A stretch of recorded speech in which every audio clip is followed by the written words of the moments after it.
आधी रात का समय था। श्मशान घाट की बुझी हुई चिताओं से अब भी हल्का हल्का धुआं उठ रहा था। हवा इतनी ठंडी और भारी थी कि सांस लेना भी मुश्किल लग रहा था। चारों तरफ ऐसा सन्नाटा पसरा हुआ था कि इंसान अपनी धड़कनों की आवाज तक साफ सुन सकता था। अचानक श्मशान के बीचों बीच पड़ी एक अधजली चिता अपने आप दोबारा जल उठी। धीरे धीरे उस आग की लपटें ऊंची होने लगीं और तभी उस जलती हुई चिता के अंदर से एक बूढ़े आदमी की दर्दनाक चीख गूंज उठी।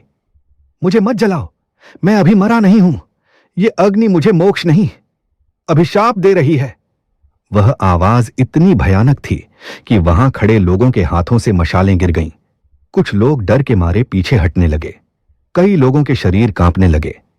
तभी वहां मौजूद एक बूढ़ा तांत्रिक कांपती आवाज में बोला, भागो यहां से, आज फिर वही श्राप जाग गया है। जो भी रात में इस चिता को जलाता है उसकी आत्मा कभी इस संसार से मुक्त नहीं हो पाती। इतना सुनते ही वहां भगदड़ मच गई। लोग जान बचाकर भागने लगे। लेकिन दोस्तों, आज की यह कहानी उसी श्राप की है। एक ऐसे गांव की कहानी जहां सूर्यास्त के बाद किसी शव का अंतिम संस्कार करना मौत से भी ज्यादा खतरनाक माना जाता था। लेकिन एक बेटा अपने पिता के मोह में इतना अंधा हो गया कि उसने सदियों पुराने उस नियम को तोड़ दिया और फिर जो हुआ, उसने पूरे गांव को हमेशा के लिए दहशत में डाल दिया। बहुत समय पहले विंध्याचल के घने जंगलों के बीच कर्णपुर नाम का एक छोटा सा गांव बसा हुआ था। दिन में यह गांव जितना शांत और सुंदर दिखाई देता था, रात होते ही उतना ही डरावना बन जाता था। सूरज ढलते ही लोग अपने घरों के दरवाजे बंद कर लेते थे। कोई भी इंसान रात में अकेले बाहर निकलने की हिम्मत नहीं करता था। गांव के बाहर एक बहुत पुराना श्मशान घाट था, जिसके बारे में कहा जाता था कि वहां कई ऐसी आत्माएं भटकती हैं जिनका अंतिम संस्कार सूर्यास्त के बाद किया गया था। लोगों का मानना था कि रात में जलने वाली चिताओं की आग आत्मा को मोक्ष का रास्ता नहीं दिखाती, बल्कि उसे अंधेरे और भटकाव की दुनिया में धकेल देती है। उसी गांव में हरिनाथ नाम का एक विद्वान वैद्य रहता था। वह गरीबों का मुफ्त इलाज करता था। दूर दूर के गांवों से लोग उसके पास आते थे। हरिनाथ का दिल बहुत दयालु था। वह कभी किसी से पैसे की उम्मीद नहीं रखता था। लोग उसे भगवान का रूप मानते थे। हरिनाथ का एक ही बेटा था, आरव। आरव अपने पिता से बेहद प्रेम करता था। उसके लिए उसके पिता ही उसकी पूरी दुनिया थे।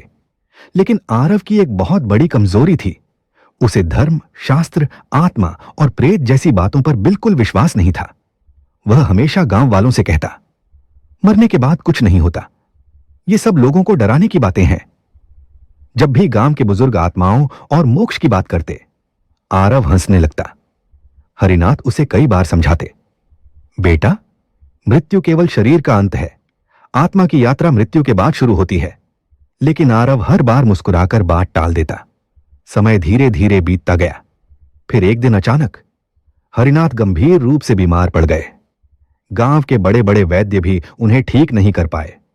पूरा गांव उनके लिए पूजा पाठ करने लगा। मंदिरों में दीप जलाए गए। लोग भगवान से उनकी लंबी उम्र की प्रार्थना करने लगे। लेकिन हर दिन के साथ उनकी हालत और बिगड़ती चली गई। उस शाम आसमान में काले बादल छा गए थे। तेज हवाएं चल रही थीं। ऐसा लग रहा था मानो प्रकृति खुद किसी अनहोनी का संकेत दे रही हो। गांव के मंदिर की घंटियां अपने आप बजने लगीं। कुत्ते लगातार रो रहे थे और कौए घरों की छतों पर बैठकर जोर जोर से कांव कांव कर रहे थे। आरव अपने पिता का हाथ पकड़े रो रहा था। पिताजी, मुझे छोड़कर मत जाइए। हरिनाथ ने कांपते हुए हाथ से उसके सिर को छुआ। उनकी आंखों में दर्द साफ दिखाई दे रहा था। उन्होंने बहुत धीमी आवाज में कहा, आरव, अगर मेरी मृत्यु सूर्यास्त के बाद हो तो मेरा अंतिम संस्कार सुबह होने तक मत करना। आरव कुछ समझ पाता, उससे पहले ही हरिनाथ की सांसें रुक गईं। उसी क्षण सूरज पूरी तरह डूब गया और गांव में गहरा अंधेरा फैल गया। हरिनाथ की मृत्यु की खबर पूरे गांव में आग की तरह फैल गई। गांव के बुजुर्ग, पंडित और साधु तुरंत वहां पहुंचे। मुखिया ने गंभीर आवाज में कहा, आरव, आज रात अंतिम संस्कार नहीं होगा। सुबह सूर्योदय के बाद ही चिता जलाई जाएगी। लेकिन अपने पिता के मोह में डूबा आरव गुस्से से चिल्ला उठा, क्यों? क्या मेरे पिता पूरी रात ऐसे ही पड़े रहेंगे? मैं अभी उनका अंतिम संस्कार करूंगा। तभी वहां मौजूद एक बूढ़ा साधु डरते हुए बोला, बेटा, रात का श्मशान जीवितों का नहीं, भटकी हुई आत्माओं का होता है। जो आत्मा रात में अग्नि पाती है, वह प्रकाश का मार्ग खो देती है और फिर वह प्रेत बनकर हमेशा भटकती रहती है। लेकिन दुख और अहंकार में डूबा आरव किसी की सुनने को तैयार नहीं था। उसने उसी रात अपने पिता की अर्थी उठवा दी। आधी रात, तेज हवाएं, कड़कती बिजली और घना अंधेरा। श्मशान घाट का माहौल इतना डरावना था कि साथ आए लोगों के कदम तक कांप रहे थे। जैसे ही हरिनाथ का शव चिता पर रखा गया, अचानक आसपास बैठे सारे कुत्ते एक साथ जोर जोर से रोने लगे। बरगद के विशाल पेड़ जोर जोर से हिलने लगे, मानो वहां कोई अदृश्य शक्ति जाग चुकी हो। तभी एक आदमी डरकर चिल्लाया, देखो, वो कौन खड़ा है? सभी लोगों ने मुड़कर देखा। श्मशान के अंधेरे कोने में सफेद कपड़ों में एक लंबी परछाई खड़ी थी। उसकी आंखें अंगारों की तरह लाल जल रही थीं। कुछ लोगों ने डर के मारे अपनी आंखें बंद कर लीं। कई लोग वहां से भागने लगे, लेकिन आरव अब भी जिद में खड़ा था। उसने कांपते हाथों से मशाल उठाई और अपने पिता की चिता को अग्नि दे दी। जैसे ही आग भड़की, पूरा श्मशान जोर से कांप उठा। आसमान में इतनी भयानक गर्जना हुई कि लोगों के कान सुन्न पड़ गए और अचानक चिता की आग लाल से काली पड़ गई। उस आग से इंसानों जैसी चीखें आने लगीं, ऐसी चीखें जिन्हें सुनकर किसी की भी रूह कांप जाए। आरव डर के मारे पीछे हट गया। तभी उसे साफ सुनाई दिया, आरव, तूने क्या कर दिया? वो आवाज उसके पिता हरिनाथ की थी। आरव की आंखें फटी रह गईं। उसके हाथ कांपने लगे, उसकी सांसें तेज हो गईं। लेकिन तभी चिता के पीछे से कई डरावनी परछाइयां निकलने लगीं।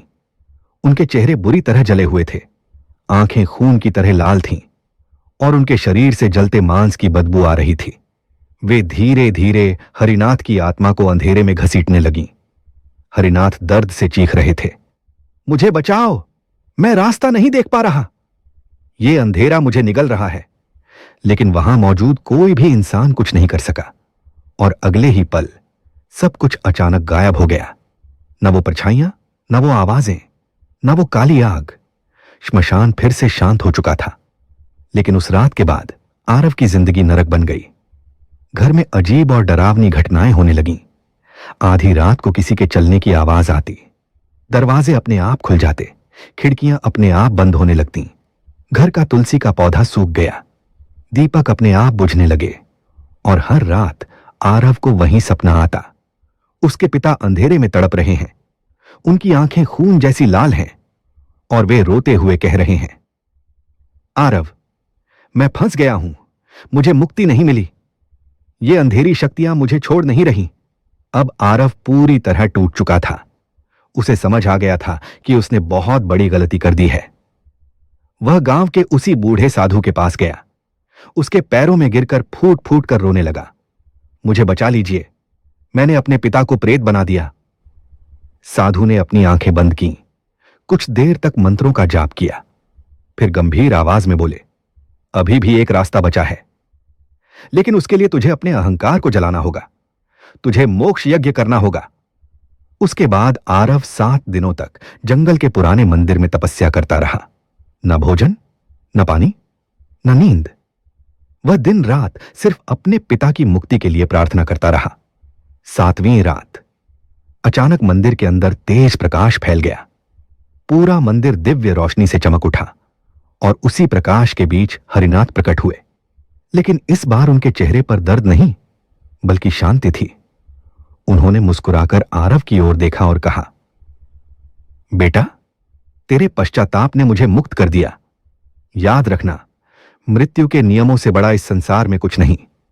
जो इंसान प्रकृति और आत्मा के नियमों को चुनौती देता है, उसे उसका परिणाम जरूर भुगतना पड़ता है। इतना कहकर हरिनाथ धीरे धीरे उस प्रकाश में विलीन हो गए। आरव की आंखों से आंसू बहने लगे, लेकिन इस बार उन आंसुओं में डर नहीं, बल्कि शांति थी। उस दिन के बाद कर्णपुर गांव में फिर कभी किसी ने सूर्यास्त के बाद अंतिम संस्कार करने की हिम्मत नहीं की।